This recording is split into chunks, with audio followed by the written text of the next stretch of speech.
The following segment is taken from my Anne Boleyn Episode 1 mini-series review.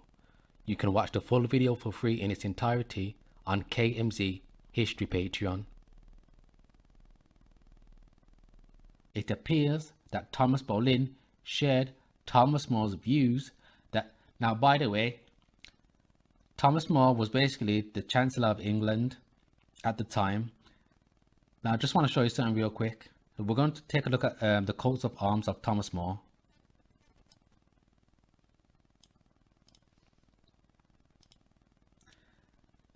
Okay, so now, brothers, sisters, this is the coats of arms of Thomas More. Now, you have to ask yourself a question. Why does Thomas More have a black man on his coats of arms? The reason why Thomas More has a black man on his coats of arms is because Thomas More was a so-called black man himself, just like the rest of them. Now, for you new brothers and sisters that are on my channel, they are going to lie to you and tell you that noble Caucasians put African slaves on their coats of arms. That is false. Do not allow them to lie to you, okay? The reason why coats of arms have black men and women on them is because so-called black people ruled during the medieval ages, okay? As a matter of fact, let's just go through some more real quick.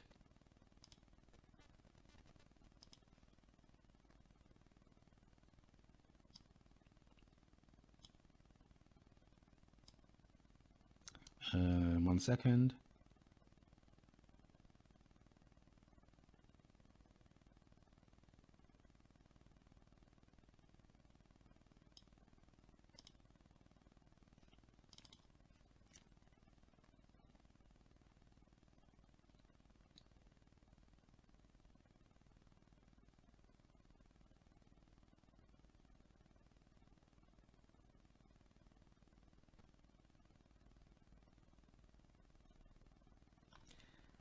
So you see these coats of arms, brothers, sisters. This is what the nobility looked like in Europe, okay? These are not African slaves that noble Caucasians put on their coats of arms. The Caucasian was in a form of servitude during these time periods. So-called black people were in rulership. See all of these coats of arms.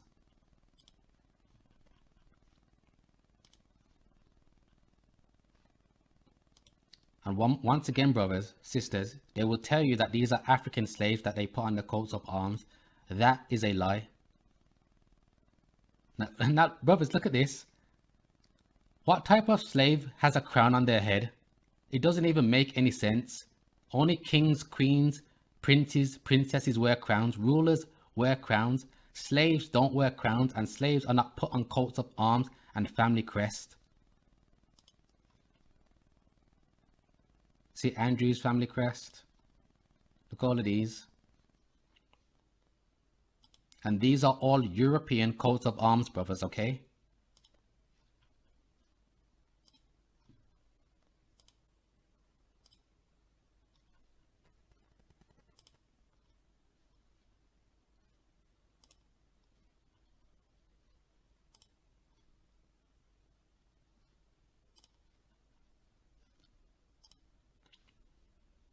See if we got some more.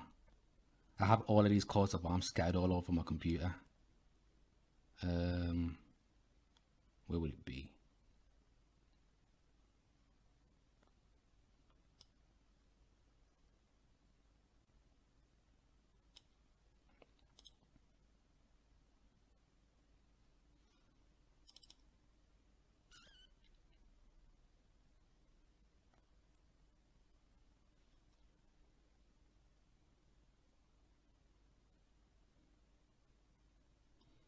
Now look at this, brothers and sisters.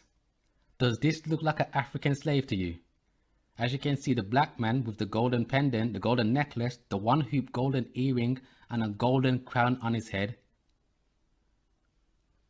This is what the ruling class of Europe looked like, okay, brothers? And as you can see, 1556, the Caucasian was not in rulership. And once again, these are European coats of arms. And I think this coat of arms goes back to Lawingen, which I think is a state in Germany. But I need to do more research on a lot of these coats of arms.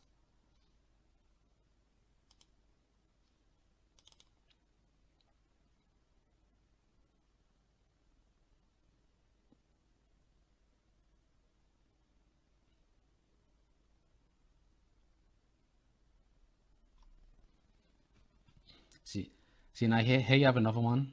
A black man, or is this a black woman? Don't even know. Doesn't even matter. As you can see, the black person, once again, the golden necklace, the pearl earring, and the golden crown. One more time, brothers, sisters. Only kings, queens, princesses, princes wear crowns. Rulers wear crowns. Slaves don't wear crowns. Do not let them lie to you.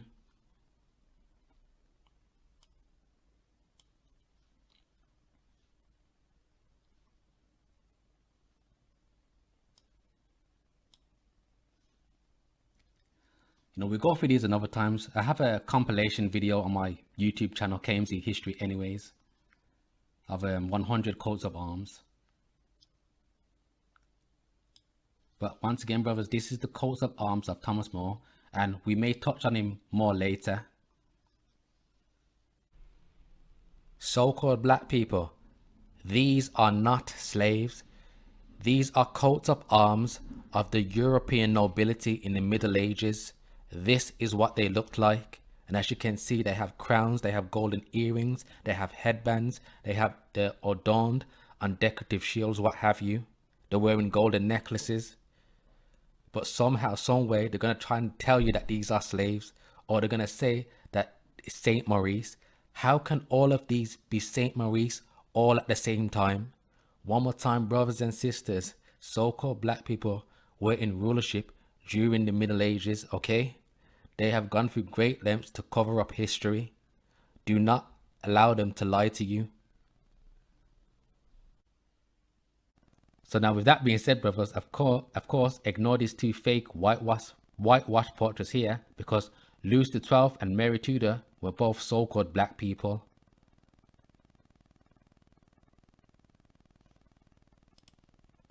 So speaking of fake whitewash portraits, now we come to this image. Now this is an image of Mary and Louis' wedding. Now brothers, sisters, I've said this in past videos, I'm going to say it in this video, and I'm going to continue to say in future videos. Now what that is, brothers and sisters, I'm going to show you guys how to detect if they've whitenized or whitewashed over an image. Now brothers, when they've tried to whitenize an image, you're going to see on their skin pigmentation, it's going to come out in like a dark, fadish, lifeless gray color. Now even when we just zoom in on this image, now when we take a look at Louis here and the priest that is marrying them, as you can see, brothers, you can see that dark, you see that dullish gray effect on the pigmentation I was talking about. Now they've done a decent job of whitenizing this image, so some of you brothers and sisters may not be able to see what I'm talking about. Now with that, and brothers, sisters, sometimes these people do a very great job of whitenizing these images. You literally need an x-ray over the painting to see what's under that specific painting. But what I'm going to do, brothers, I'm going to show you examples of where these people do a very poor job of whitenizing the images.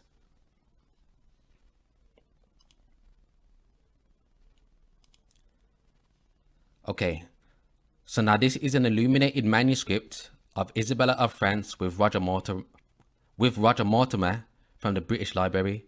Now I've already showed this image in my broadcast family crest video. So this video here, for those of you brothers and sisters who haven't seen it, please go watch it. But back to the image. Now brothers and sisters, pay attention to the pigmentation on their faces. You see that dark, lifeless, grey color I was talking about? They've tried to whitenize this image, and this is the type of color that it comes out in. So let's take some zoom in shots. As you can see, brothers, you see that lifeless color I was talking about? So brothers and sisters, whatever type of white chemical solution, Tipex or paint they try to use to white out the image, this is how it comes out when they've done a poor job of whitenizing said image.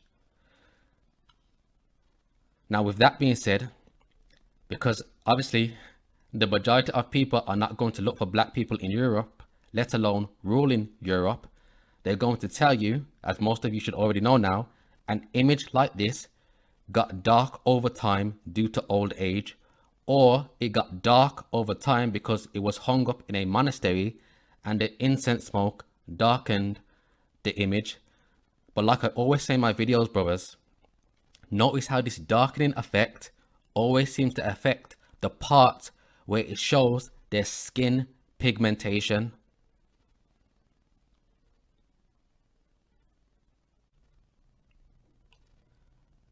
So this is an image of Edward III and his son, Edward the Black Prince, inducted into the Order of the Garter. Now we're going to zoom in on their faces. So first we're going to zoom in on Edward the Black Prince. Now as you can see, brothers, it does have that like dark color, but they've done a decent job of whitenizing Edward III, or sorry, Edward the Black Prince. So you can't really tell at first glance per se, unless you know what you're looking for. But we're going to zoom in on his father. So this is Edward III, brothers, and as you can see, right off bat, it tells a different story. Now, even just from the features, now that's not to say that every single so-called black person has the wider nose, the fuller lips, and the broader face, okay? I don't want you brothers and sisters to limit so-called black people into only having those features, because so-called black people come in all forms, shape, sizes, and phenotypes. And when you limit so-called black people to only having, you know, the broader noses and the fuller lips, you're going to do yourself a huge disservice, because when you look at artifacts, relics, sculptures, monuments, and statues that don't have these features, you're probably automatically going to assume that it's depicting a Caucasian. But with that being said, as you can see, brothers, he's a so-called black man. But this is another example of a poor job they've done of whitenizing the image, especially on Edward III.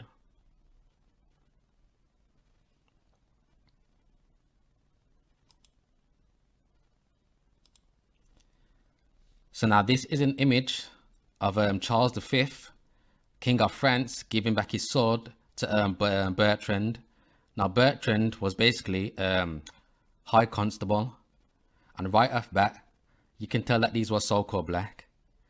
Now brothers, but you see that washed out grey tint I was talking about on their pigmentation? And you know what it looks like, brothers?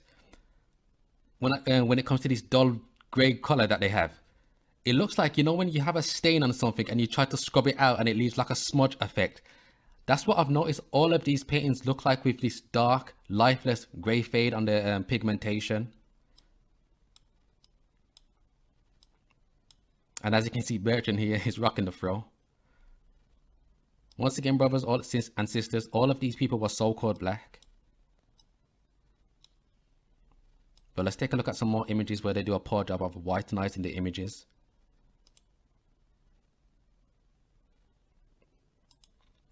Okay, so now, brothers, sisters, this is an illuminated manuscript of Basil II being crowned Byzantine Emperor. And yes, for those of you who are new, so-called black people ruled the Byzantine Empire. All the Byzantine emperors were so-called black. Real history is a mind trip. You've been lied to all of your lives. But anyways, as we can see, just zooming on some of these figures, I said they've done an okay job of whitenizing this image or this manuscript, even though you can see like dark splotches on them. But brothers, we're going to take a look at something very interesting. So if you zoom in onto the right, now look at these two here, brothers. They've seemed to miss two figures. Now we're zooming more. Look at their original pigmentation. As you can see, brothers, look how dark they are. Now this is what the original pigmentation would have looked on all of these figures. So you can tell that these the darkening or the so-called black has been scrubbed out. Even when we zoom in on this dude here that's crowning Basil, as you can see, like the splotches, the dark splotches on their faces. But like I said, brothers, they seem to miss these two figures here.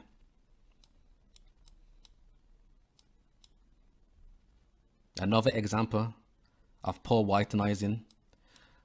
But like I said, they're just going to run with the excuse, brothers. The image got dark over time due to old age.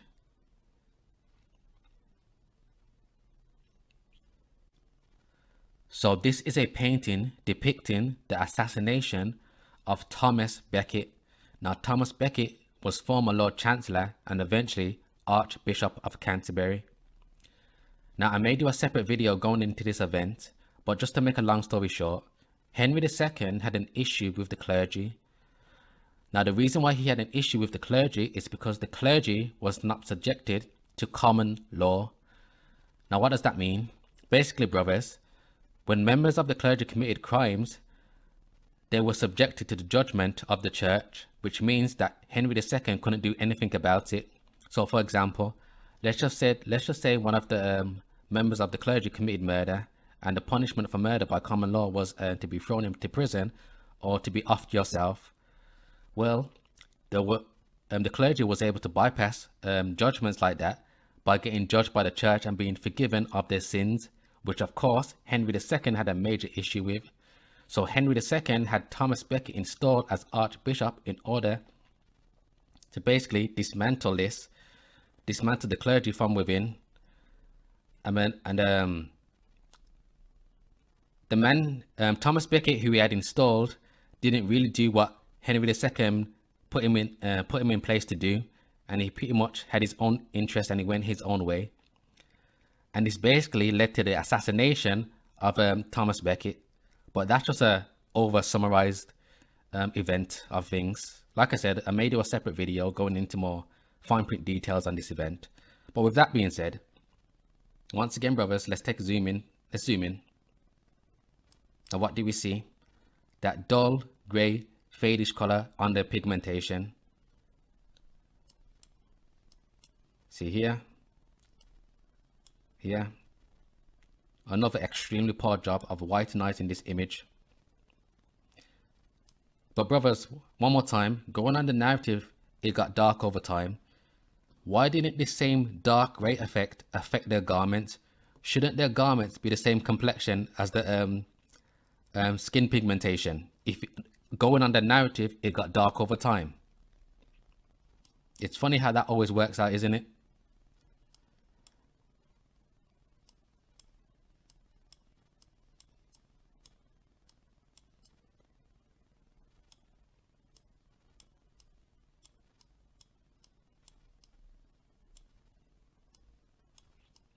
See, only on their skin pigmentation, brothers, you see this dark grey effect.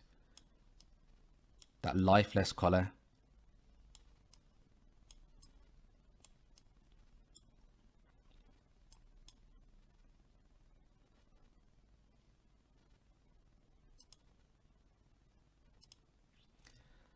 Okay, so I brought this image out in my Wild Man is Not the Fallen Angels video. And basically, brothers, this is a ball that Charles VI had in France. And basically, a freak accident happened when their costumes caught on fire. Now, brothers, sisters, our people had plays, balls, and festivals mocking the wild men. Now, for those of you who knew, the wild men were basically the Caucasians, and this is where the Caucasians were in the lower state, okay? They were running around with excessive body hair, naked in the forest, okay? This is how base these people were. And once again, this is not hate speech. This is not me being prejudiced. This is history, okay? Just in case this video gets to YouTube. This video is for education and critique purposes. But just going over the history quickly, brothers. Our people used to had something called the wild hunt in Saxony. They would go out in the forest and they would hunt the wild men as sport. Also during Christmas festivals, they would hold wild men plays where they would dress up as the wild men and mock them. These are the type of things that our people were doing in mockery of a certain type of people. Like I said, I have to choose my words carefully just in case this makes it to YouTube. And brothers, just if you want to see more details going into the wild men, as I said, I went into more fine print details on this image and wild men. Watch the video titled The Wild Man is Not a Fallen Angel and They Know Blacks Ruled Europe and Are the People of the Bible, and skip to the 23 and 16 mark if you want more fine print details on the wild people and how our people used to mock them. But going back to the image, now just like in the image of Basil II, They've missed certain figures and they forgot to whitewash their faces. So as you can see here, whitewashed or whitenized, whitenized, whitenized, brown face, whitenized, brown face, whitenized, brown face. And just on this figure here, brother, this woman, as you can see, brothers, her face is brown, but her hands are still white. Now, brothers, tell me how that works. Like I said, sometimes they do a really poor job of whitenizing these images. But as you can see, our people dressed up as the wild men, brown face, white hands, brown face, white hand, white feet. Once again, brown face here, whitenized here, going up. One of the trumpeters is white, one of them is brown skinned. Another example at a poor job of whitewashing images. And all of these people in this image, brothers, all of them were originally so-called black.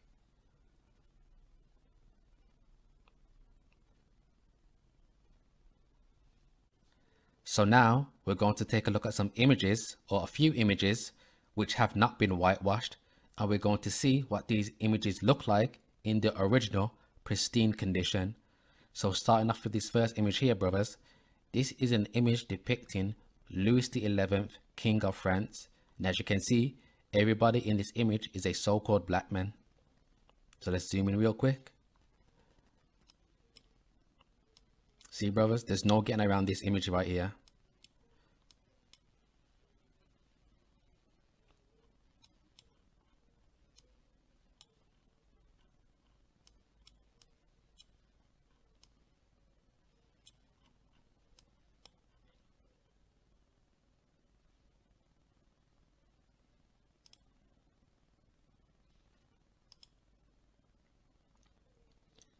So I've shown this image before. This is an image depicting Robert the Pious, also known as Robert II, King of France or King of the Franks, painted by Jean Fouquet. And as you can see, Robert II is depicted as a so-called black man, as well as his entourage in the background.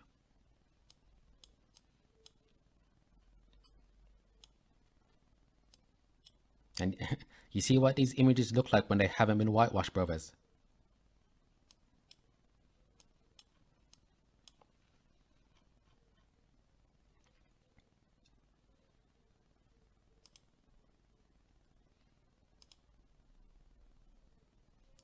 Okay, so now this is a manuscript depicting a so-called Black Knight. Now, brothers, what they're going to tell you when you see images like this, especially when you see black men dressed in suits of armor and they're waving like the insignia of the Holy Roman Empire, they're going to tell you that it's the patron Saint Maurice. At this point, brothers, the patron Saint Maurice is basically a black mascot, and it's just basically a lie, okay? All of these images of black men in suits are people of nobility, whether this would be a lord, a duke, a military commander, or he may be a high-ranking knight, what have you. As you can see, he's a so-called black man. Do not let them tell you that this is Saint Maurice.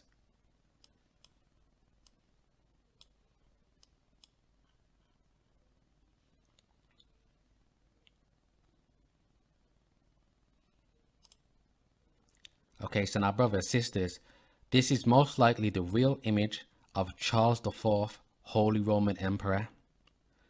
Now, brothers and sisters, one of the best ways to tell, or one of the best ways to identify the person in the image, you have to find out who painted the image.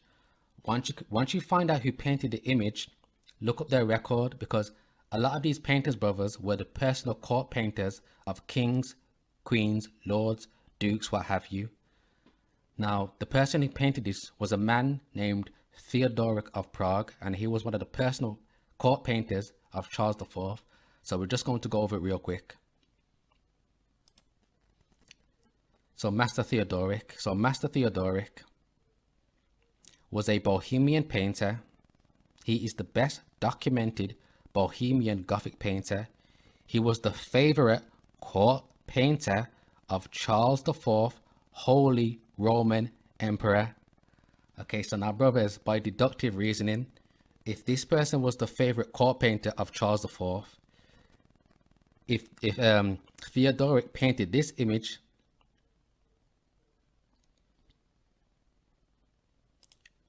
right here of a so-called black man, knowing what we know about black people ruling during the medieval ages, by deductive reasoning, we can safely say this is probably the real image of Charles IV, Holy Roman Emperor. And even if it isn't, brothers, this is still somebody of notoriety, okay? Same thing whether he be a lord, a duke, a military commander, or a high-ranking knight. But I think that this is the real image of Charles IV, seen as Theodoric was his personal court painter, or was his favorite court painter.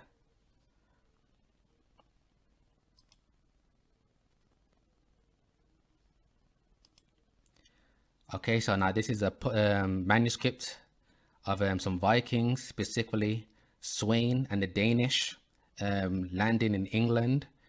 Now Sweyn was king of the Danes. He's a Danish king, and basically he conquered England and he ruled England for a short. He became king of England also for a short period of time. And yes, the Vikings were also so-called black, as you can see here.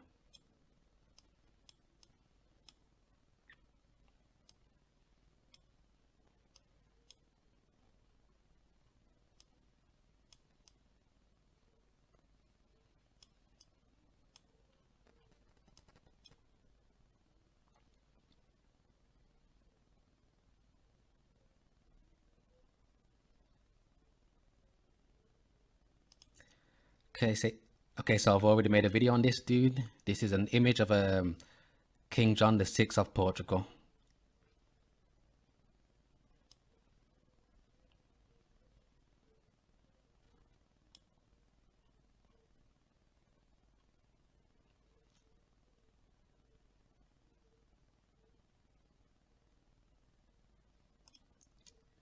So this is an icon depicting King Solomon.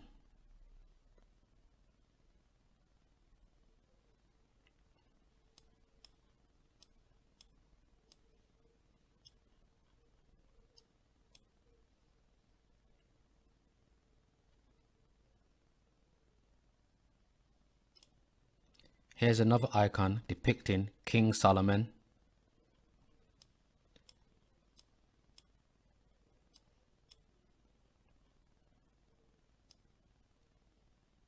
One more time, brothers. You see what these images look like when they haven't been whitewashed? They're all still in such pristine condition. No withering, no tear, no nothing.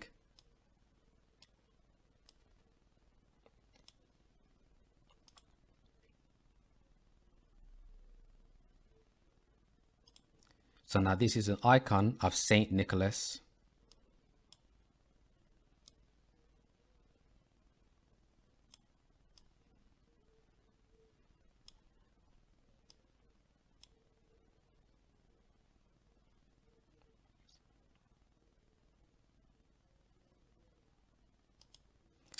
So now this is an icon of the prophet Daniel.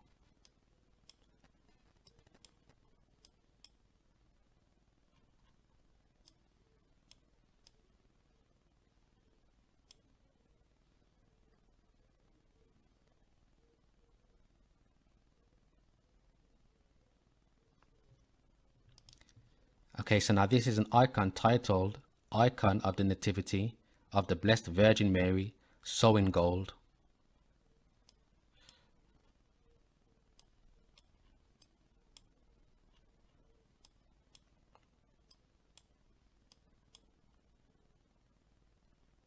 There's no getting around these images, brothers. They can't run with the narrative, it got dark over time.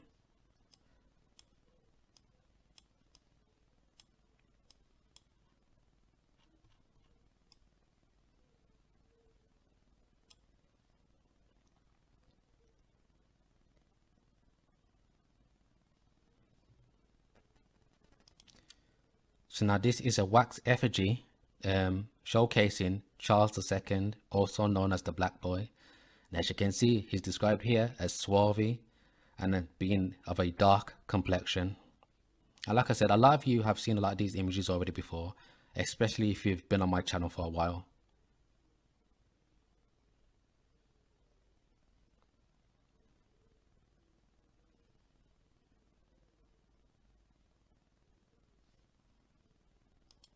So now this is a portrait of James Francis Edward Stuart. As you can see, depicted or described as light brown complexion. And what do we see? Him here with a what? Light brown complexion. Brothers, all of the nobility of Europe was so-called black. You've been lied to all of your life.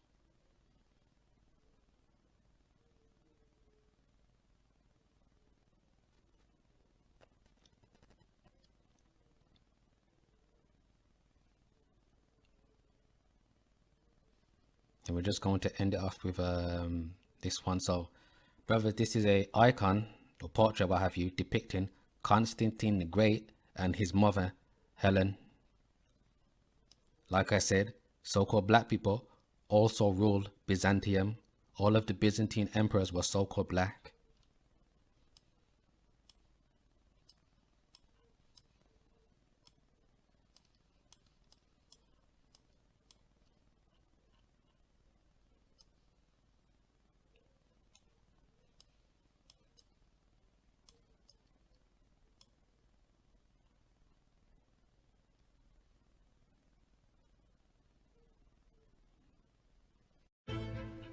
This segment was taken from my Anne Boleyn Episode 1 miniseries review.